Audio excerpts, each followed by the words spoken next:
you actually can find a significant amount of potential that may be a layer down in what we call skip candidates. So you are seeing more physician executives and frankly, more physicians who aspire to move into that executive suite as well. Don't let anyone else make all the decisions for you. Really purposefully think about your career and have some goals in mind.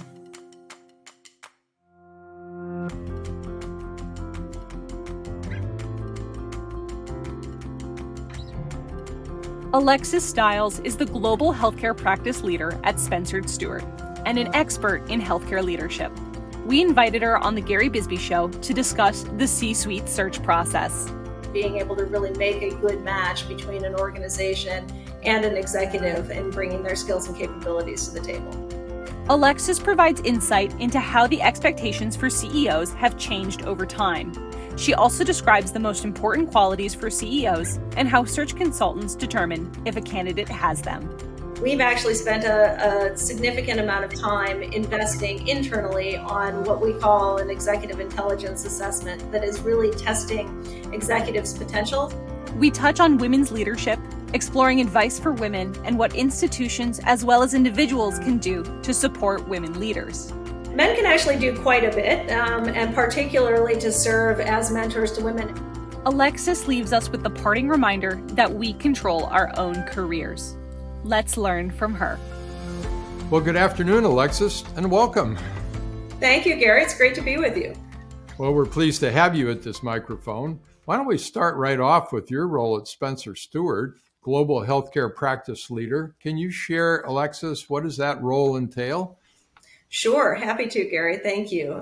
So the Global Healthcare Practice Leader at Spencer Stuart essentially is the individual who oversees all of our work and our consultant and associate team that work in the healthcare practice broadly. And that includes three primary sectors, biopharma, medical technology, and healthcare services.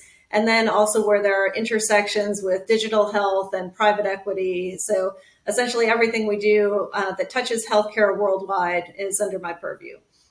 So if I could ask, what percentage roughly of the business is outside the U.S. and then inside the U.S.? Yeah, it's a good question. As you can imagine, we're on healthcare services in particular, we're fairly heavily weighted towards North America. And so our practice is about 75% in North America, and then the additional 25 to 30% in EMEA and APAC, with a small amount in Latin America.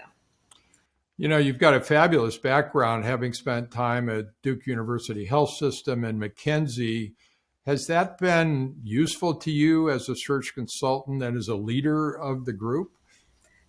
It has been actually tremendously helpful to me, both in terms of just understanding how academic medical centers run, the different component parts that I learned early on in my initial roles at Duke, and particularly just given the structure and the time in the 90s when we were going through some original thoughts about healthcare reform and transformation and some of the early days in primary care development.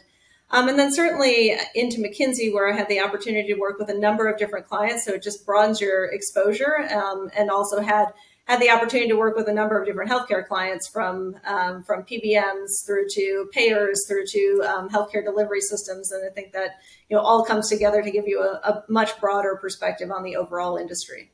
Mm-hmm. Most of us don't really understand the role of a search consultant. I mean, we know what the outcome is, of course, but has the role of a search consultant evolved over, let's say, the last decade or so? For sure, and I will date myself in saying that I've been in the industry almost 20 years, and certainly has changed quite a bit since I first started. Where a lot of the early days of search was truly about search, which is identification of individuals and then really being able to get to know them and bring them to the table. Now with the advent of LinkedIn, with all the different apps that are out there, the actual advent of search is a little more easy to acquire. And it is now far more about really the true assessment, understanding individuals' capabilities, and then the recruitment process and being able to really make a good match between an organization and an executive in bringing their skills and capabilities to the table. Yeah.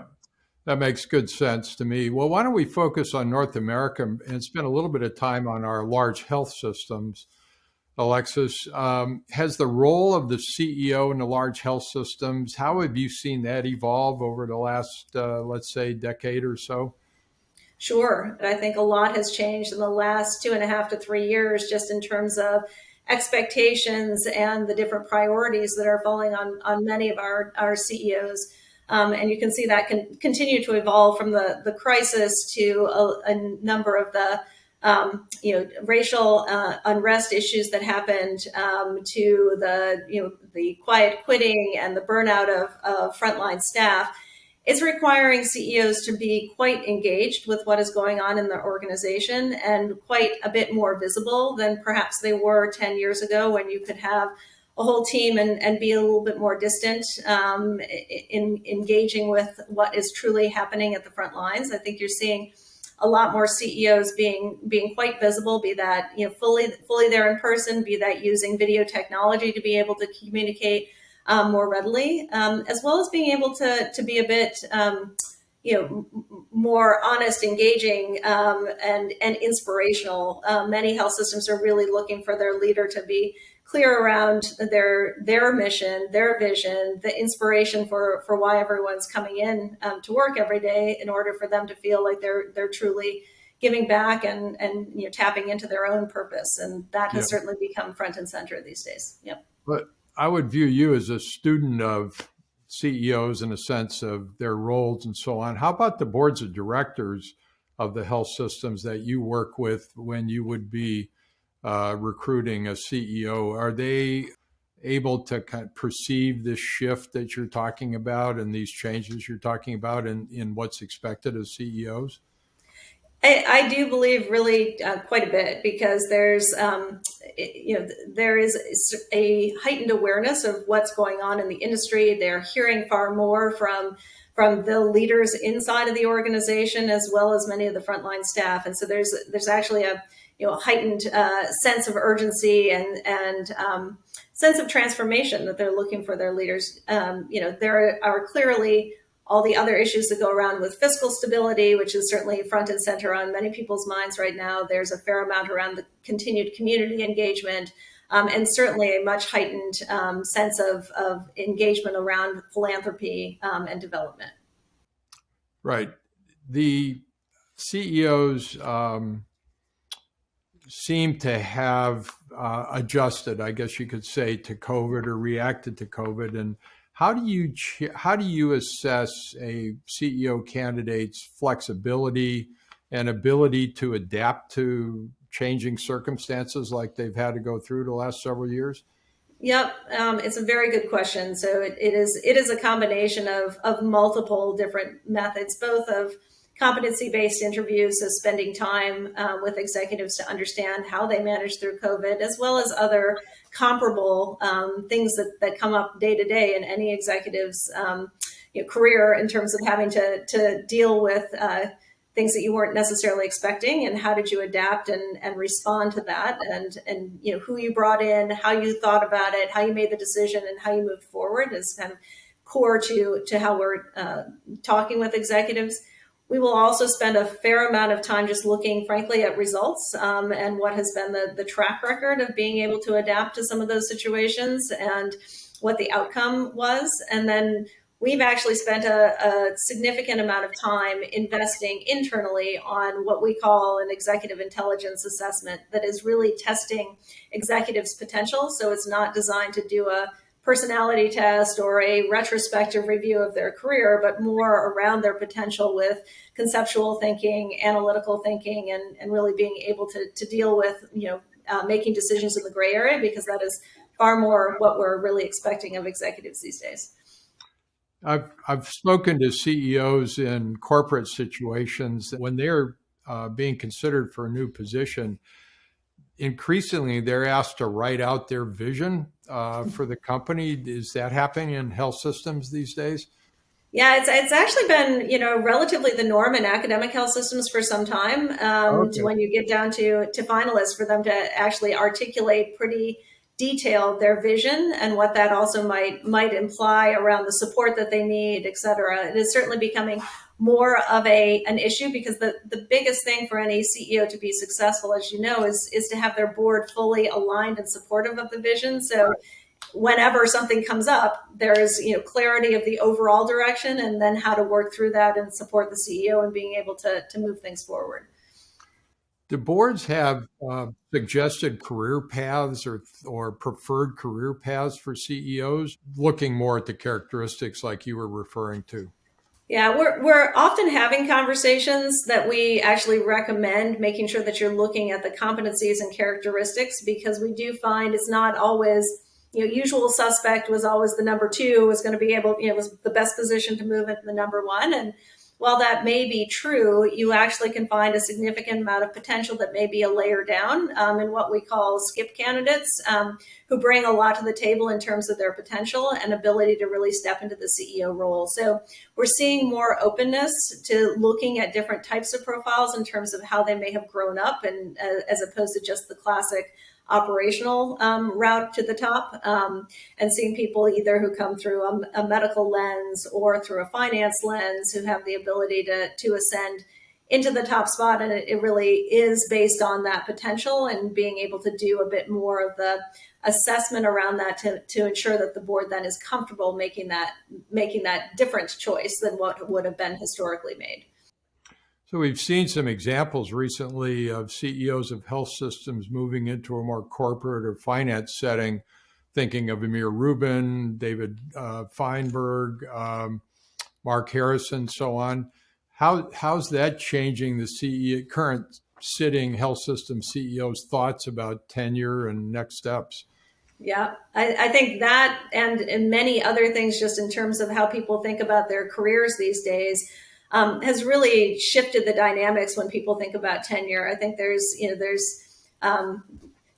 still a bit of the perception that CEOs should come and stay for 10, 15, 20 years and really enjoy a long career. And while there are a number who've been quite successful, I think you're seeing more and more of the 5 to 7 year tenures, and then looking for a new challenge and seeing what else might be out there. And there's certainly a market that supports that.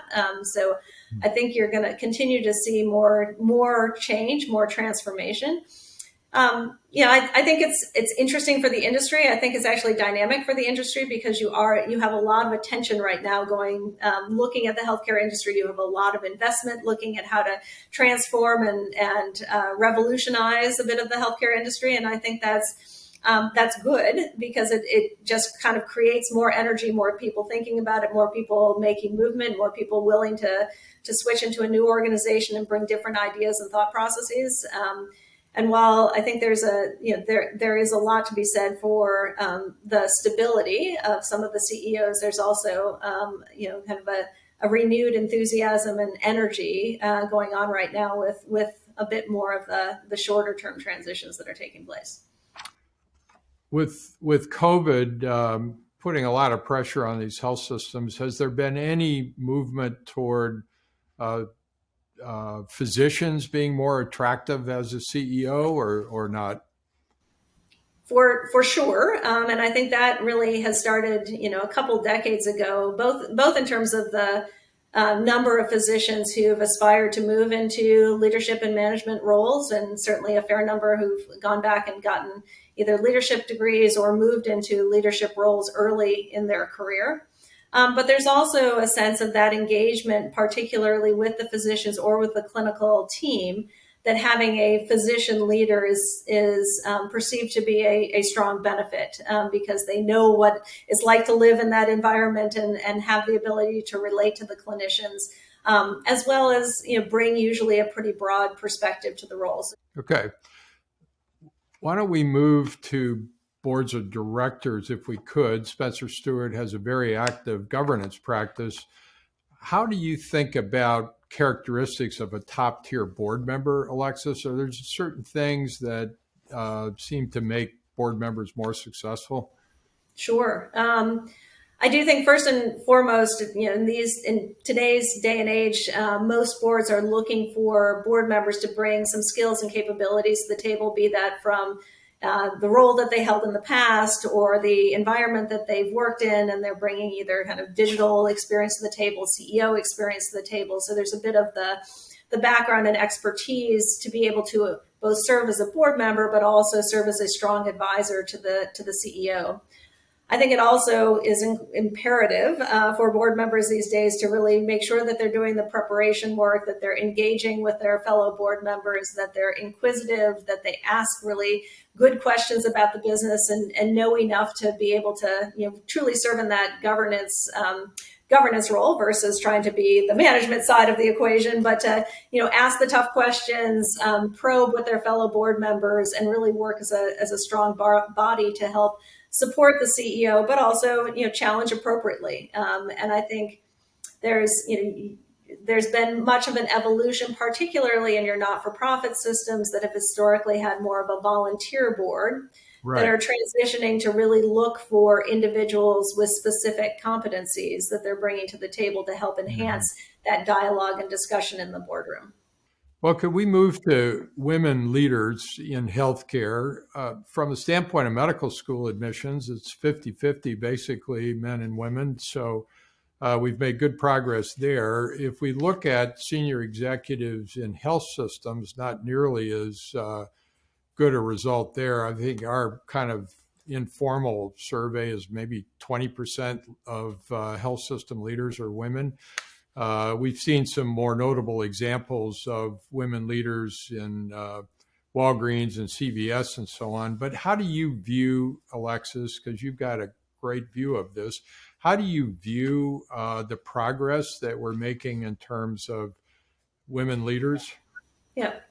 I think, there's, I think you've highlighted the statistics, which is we have still a long way to go of making sure that we're both promoting, creating opportunities, and supporting female leaders as they develop in their careers and their ability to manage successfully a career and career progression.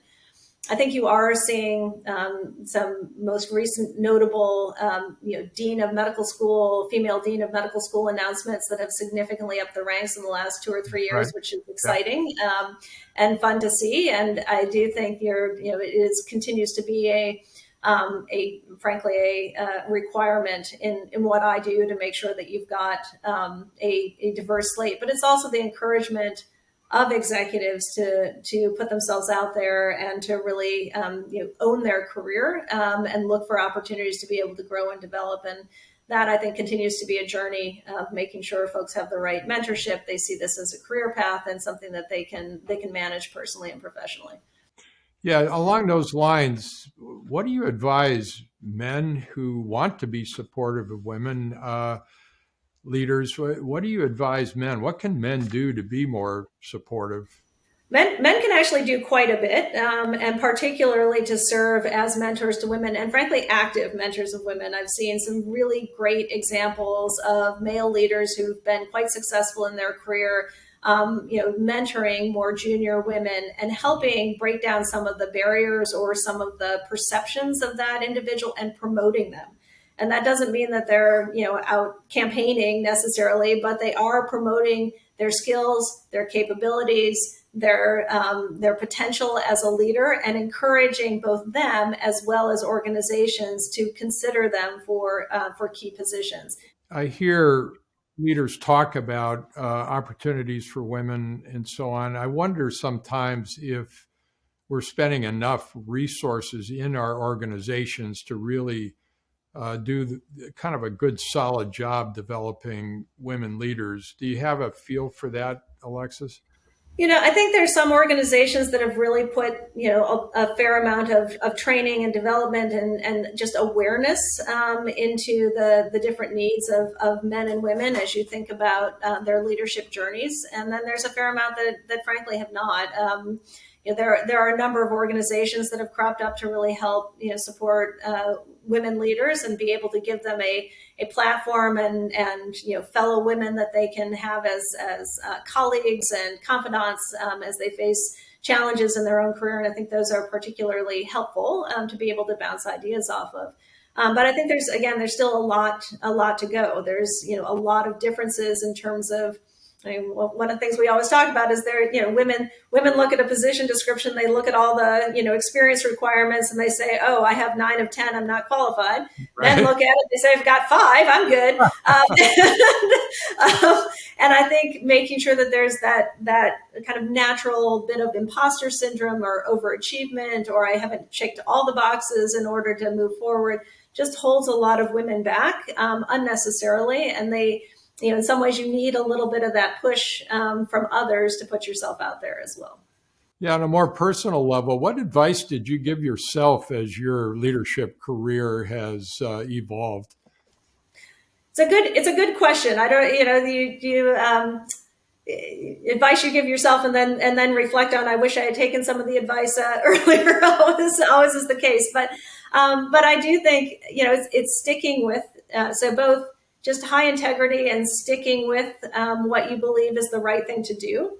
I also think it is continuing to ask questions and push when you feel like there is an idea that you have or an issue that you want to raise or something that you believe is truly important to be able to share and not to hold back, because oftentimes that can be an intimidating moment, and it's those moments where you actually put yourself out that people recognize it, and because perhaps sometimes you're not always the loudest voice in the room, and taking that opportunity and time to really say the things that are both most meaningful to you, but also going to be quite impactful for others in the room.